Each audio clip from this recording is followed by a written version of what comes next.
This lecture aims to define how Egyptian royal children evolved in their role as royal ancestors when presented as such in private monuments of the New Kingdom.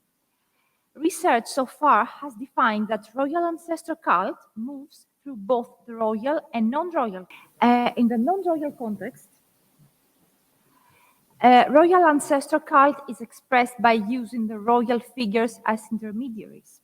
The royals can be worshipped in particular sanctuaries, either close to their burial place or elsewhere, through votive material, like the Ramose from Liverpool here. And at the second stage, the particular act of veneration is immortalized through votive stele, like this here. And ultimately, in tombs, where honoring a series of royals, the deceased honors the royal ka. My topic of interest falls particularly in these two last categories, as I am to assess the iconography of royal children when venerated as royal ancestors, alone or with a group of royals. So, of the royals appearing in votive stele and tombs, I would consider as royal children, at first, all individuals inscribed with royal children titles, Sanesu, Satnesu, in the monuments under consideration. Second, individuals depicted with attire and regalia associated with typical images of royal children. And third, individuals depicted on the monuments who have been identified with historical figures once carrying a royal child title. I will have to state here that the material I have used in this study comes entirely from catalogs compiled by other scholars. Yasmin Al-Sajli is one of them, and she's here, and some other people too. And this is because this material is already documented and assessed. So this study of mine is preliminary. It's like a testing of the waters thing, so as to see whether I can do something further and elaborate more and find more material as well. In my work here, I am to use a content analysis model developed during my PhD research on New Kingdom royal children, both male and female. My model, tried in contexts other than the funerary one, demonstrated that royal children were ascribed to fit a number of ideal images traceable to mythical prototypes that were then deployed as propaganda tools. I called these mythical prototypes mythologems. I had specified that in a more or less, I started my thought with the assumption that in a more or less controlled cultural context like the one of Egypt, symbols and traditional concepts would be largely connected. Using that framework, I attempted to map the symbolic role of the royal children as it is defined by cultural traditions, such as religiously related myths and tales, and expressed through the varied organization of a group of signs, titles, appearances, regalia. So firstly, I took account of pictorial and literary references to gods related to childhood, renewal, fertility, procreation, and parenthood. The corpus included official and non-official references to child gods, myth described in the parent-offspring relationship between gods, the parent-child relationship between the pharaoh and gods, for example, divine conception and birth. I thus demonstrated that the representation of royal children is generally subject to a set of mythical prototypes, the mythologems I talked before. And these mythologems are three for male royal divine figures. The first is conception of birth. Ideal images of this include the conception of Horus, the rebirth of Re, and the self-begetting of Kamutef. The second mythologem was the powerless child, which is represented by the hiding of Horus in the marshes. And the third one, the third narrative I call mythologem, is the powerful adolescent, which is represented by the role of Horus as a fighter. This mythologem expresses the idea of honoring the father as seen from the role of Horus as protector of Osiris, as well as from the concept of Iun Muteth. For female gods, however, we have two mythologies. I had stated two mythologies, the complete and the incomplete female. Female characters in mythology are always adult and always powerful. They appear associated with fertility, potency, and magic. However, the difference between the complete and incomplete female lies on the amount of control they have on their power and their ability to judge whether this power is put in a good use or not. So, in defending the mythologies above, I singled out a number of signs as the common ground between divine prototypes and their earthly manifestation, royal children. These signs, visualizing the specific mythical paradigms along the narrative, were standard elements of the posture, hairstyle, attire, and regalia of divine and royal children. So I started with the first such signifier, which is a side look, which seems to signify a young age, but also dependence from the father figure, and defines a non-adult, and thus defining a non-adult or incomplete being. During the New Kingdom, the side look is attested to very young royal children until the reign of Thutmose III. From Amenhotep II onwards, it characterizes young, adolescent, and even adult royal children. The cult side look of gods is occasionally replaced then by a straight one. We see that first from princesses, from Amenhotep III and then Amarna. And then it's just generalized on Ramesside royal children who are always attested with a straight side look. But the curled one is still there for gods and priests. Then, the dress. There's a clear difference between infant gods who appear naked and adolescent gods who appear clothed. Very young royal children appear naked in royal and private representations of the first half of the 18th dynasty.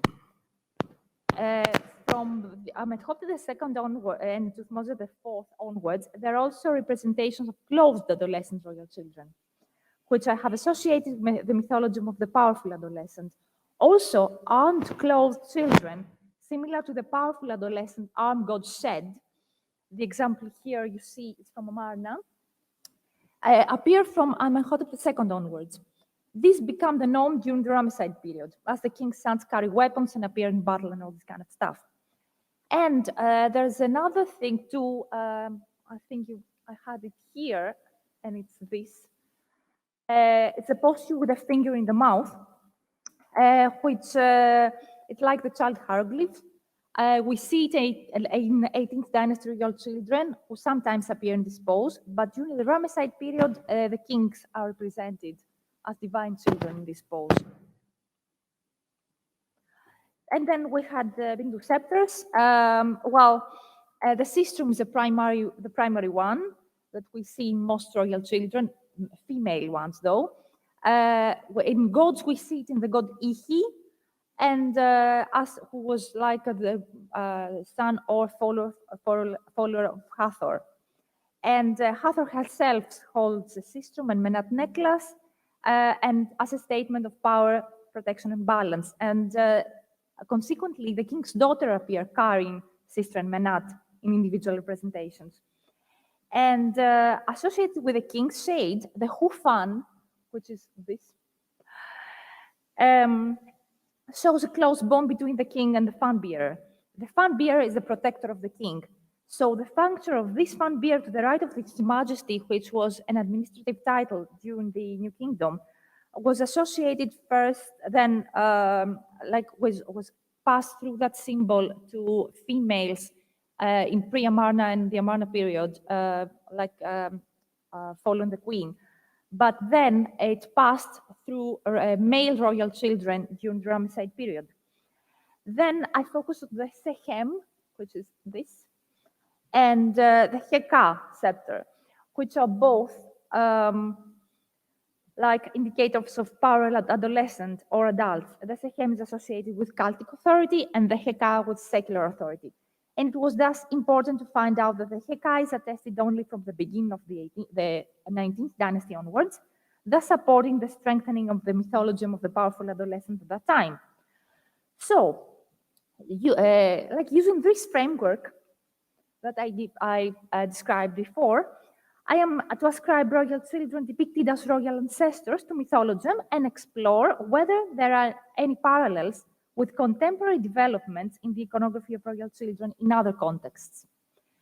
So, I'm going to describe my corpus a bit. My corpus consists from New Kingdom standalone stele from Drabwell Naga and Korna, El Kab, Del Medina, and outside Thebes too.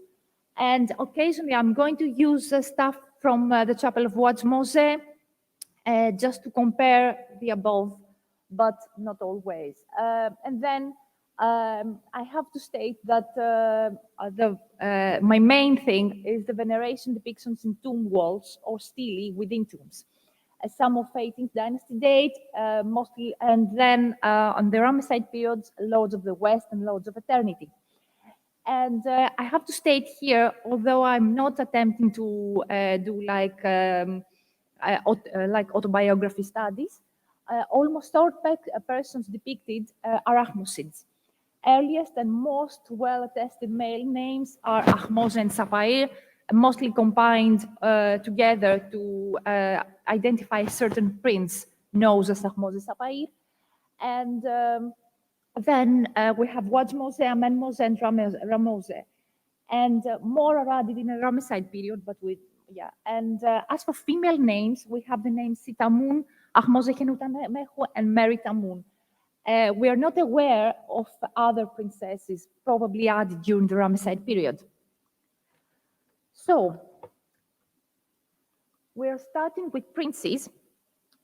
In contrast with monuments referring to princes as living, in these monuments, the title Sanesu may be omitted, while the figures are defined by other titles, such as Able Spirit of Ra, Maheru, or not defined at all.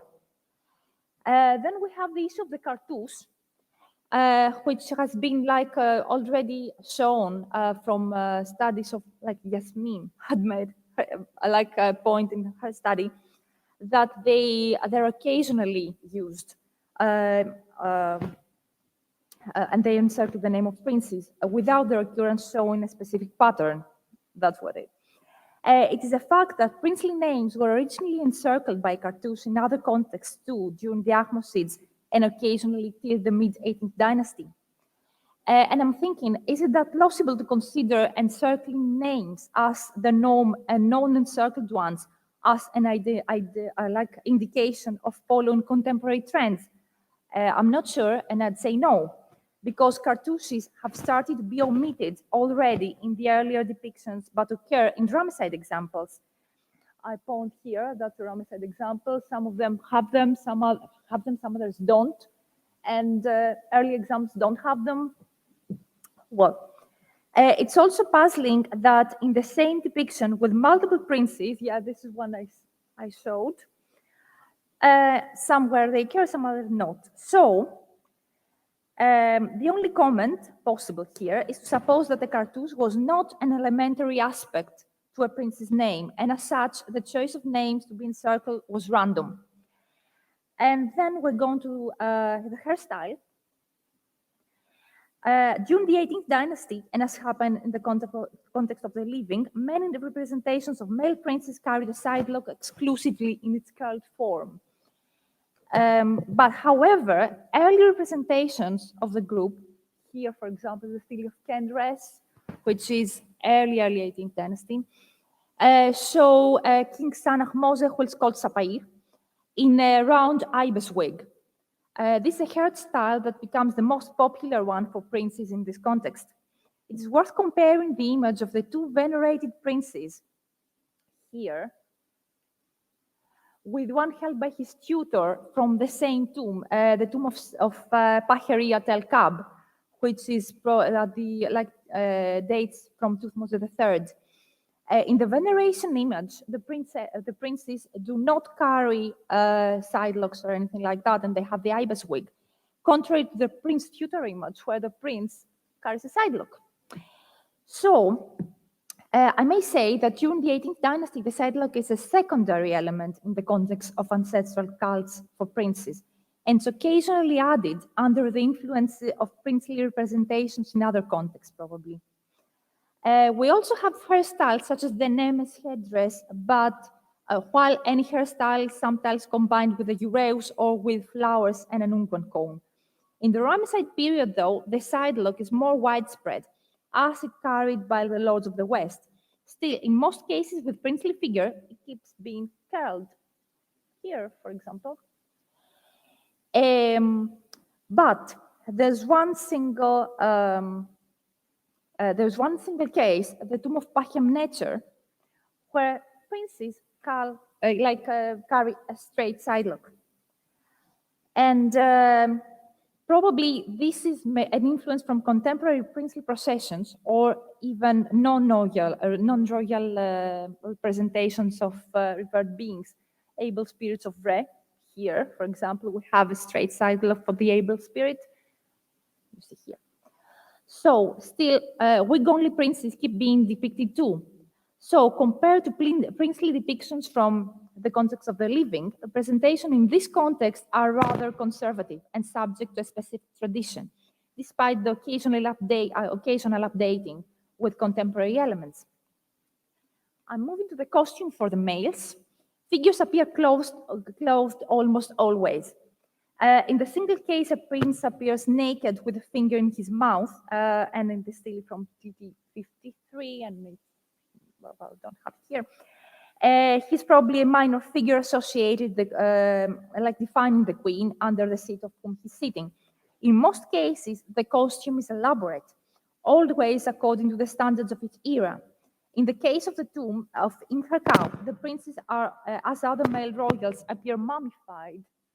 So I don't have it. Yeah, that's here. In any case, the aim is to show a powerful adolescent or even adult. This clicks with the character of an able spirit of Ra as a potent individual who is able to facilitate the connection between a deceased mortal and the divine. Moving to the regalia for the males. From early on, the prince carries a folded cloth and a lotus flower. And the folded cloth is a symbol of authority, mainly connected with deceased individuals, and it's mostly known from the 18th dynasty. From the Ramesside period onwards, it probably changes its form into a loose cloth, which is probably the same with the one princes carry when appearing in temple processions. There is also parallels with the able spirits of Re holding such cloths. And it's where the able spirit, yeah, that's it. And still, princes, royal ancestors do not clearly appear to carry such a thing in the Ramesside period. A possible case is presented in the tomb of Pachemnecher. Here, they have, like the princes here, carry something that's quite destroyed. So, and the images we have so far are not very clear. You'll see it later because you'll see like a bigger version of this picture.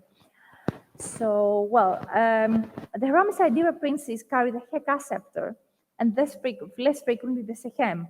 The Heka actually starts from about the time of Amenhotep II or Thutmose IV, and keeps appearing in the Ramesside period, held besides other examples by the princes lords of the West, in tombs of Ir-Janen and Pachemnecher. So, it's probable that the mythology of the powerful adolescent prominent in depictions of living princes during the mid-18th dynasty and the Ramesside period is also compatible with the princes and their role as royal ancestors as intermediate to the gods. And then I have to say about the lotus blossom, which is generally not a princely piece of attire, but it remains standard in the depictions of princes during the 18th dynasty and the Ramesside period in the mortuary context. As a symbol of rebirth and of connection with the sun god Re, is attested in the representations of individuals as able spirits of Re. So in the depictions of royal sons as royal ancestor, it supports an iconography of their capacity as able spirits of Re.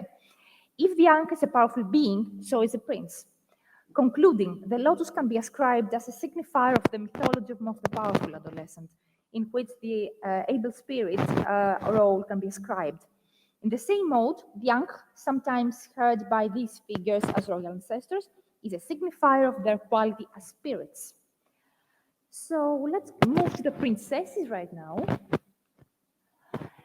Their identification features are like the main difference between male and female is that ladies who held the title of a royal daughter almost never carry their princely titles. The only example known to me is from TT53, where Ahmoza Henutamehu is seen as a king's daughter. Here, you see her title. And names of such, on the contrary, names of such female royals are always said to be encircled by a cartouche. So the cartouche actually exists in scenes also having a king's son, whose name lacks a cartouche. Hairstyles and costume, well, you see here, with no exception, royal daughters are depicted dressed. Their dress is generally tight and long, following the fashion prevalent till the mid-18th dynasty, even in Ramesside depictions. Their hairstyle is also of an adult queen. They carry the tripartite wig, combined with crowns used usually in queenly representation, modius, vulture headdress, the ureus, and things like that. Yes. I will remain the example of TT53 to show that the queenly attire is combined with the royal daughter's title. So, Khenetuthmos' date, this might be compatible with contemporary depictions of royal daughter in cultic activity, like the Mesunesu in Karnak here. So, the mode continued with the Ramesside period is with one exception, the long sequence of daughters in the tomb of Pachemnecher. So, there's a group of traditionally dressed queenly figures, some of which could have been king's daughter. They are here. And then there's this group of other figures, like, again, females, but they have like the side look of youth and they're dressed like in a different way. So like Ramesside. So, well, the only parallel for that would be this one, that's like the daughter of Bintanat from her tomb, but not exactly the same type of context. So it's worth exploring that, why the older ones are just like this and the others not. So it's, well, any king's daughter is memorized and honored as an adult, especially if she has held queenly titles. Otherwise, we don't know. Moving to scepters, evidence carried by royal daughters is limited and thus problematic. But in the few cases, ladies associated with the royal daughter title are actually seen holding something that might be a unicum. On one such case is the federalite scepter here, and which is 18th dynasty. Would be a version of the Sehem. In the same image, the princess is holding a version of the cloth, often seen folded. In Ramesside sequences of Lords of the West, the queenly fly whisk prevails, while the ankh is also present. The condition of the surviving images also makes it difficult to define whether the object held by princesses and queens in the tomb of Pachemnecher is a menat necklace or a loose cloth, but the second is more plausible. This one must be a loose cloth. So what's curiously absent is the flower of the type carried by able spirits of Re. We have it in princes, we don't have it in princesses. Overall, the prevalence of primarily queenly symbols in their insignia of the princesses as royal ancestors might indicate that female objects of funerary cult were addressed as complete females. The so far unique monument preserving female royal ancestor of an incomplete and adolescent nature is the tomb of Pachemnecher. So they can become powerful. So it would be crucial, however, to know the name of these princesses which have been lost or never completed. My assumption is that they were not part of the Ahmosid line, as the latter were presented as complete queens, and this never changed. So concluding, royal children, when depicted as royal ancestors, are subject to mythologisms of a powerful adolescent and a complete female, princes and princesses respectively.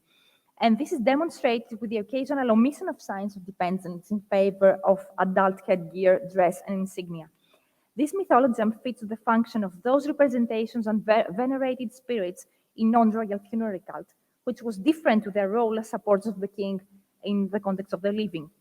So the norm is conservative iconography, while innovative features are exceptional. Contemporary iconography of living royal children does not seem to be a major influence, or the one of royal children as royal ancestors can influence either.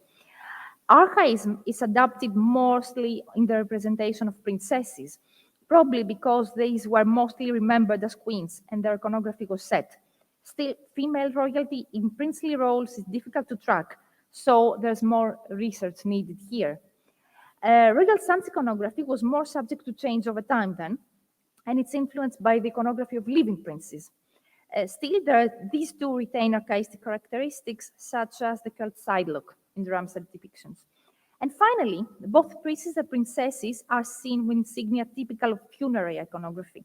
Still, these are more prevalent to princes, whose iconography is identical to these two of the able spirits of Re. As for princesses, their condition as complete females or queens might have held them above the able spirit of Re status.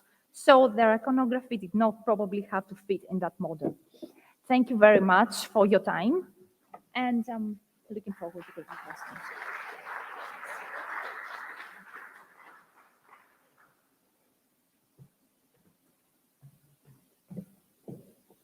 Anybody? Thank you so much for a very interesting paper. You know I'm interested in this thank topic. you for the inspiration. My pleasure. Any questions? Take this up. Any questions from the audience? We have a virtual question. Okay. Can you please read the virtual question? So we have a question from Steve Harvey. He asks, does the side lock imply perhaps a younger age of childhood? Some variability in depictions in Dynasty 18 might relate to the implied age of the royal child depicted. Yes, this is probably about things that later they applied it to like younger, like older ones. Still, we don't know the age that revered royal children, like Ahmose Sapair died, and I think that Ahmose Sapair was quite young. So represented with the ibis wig and then yes, he was represented with both exactly. So this can't apply like everywhere. Yes, it is what Steve says. It's correct and true, but there is more of an implication to that, and it's more complicated kind of.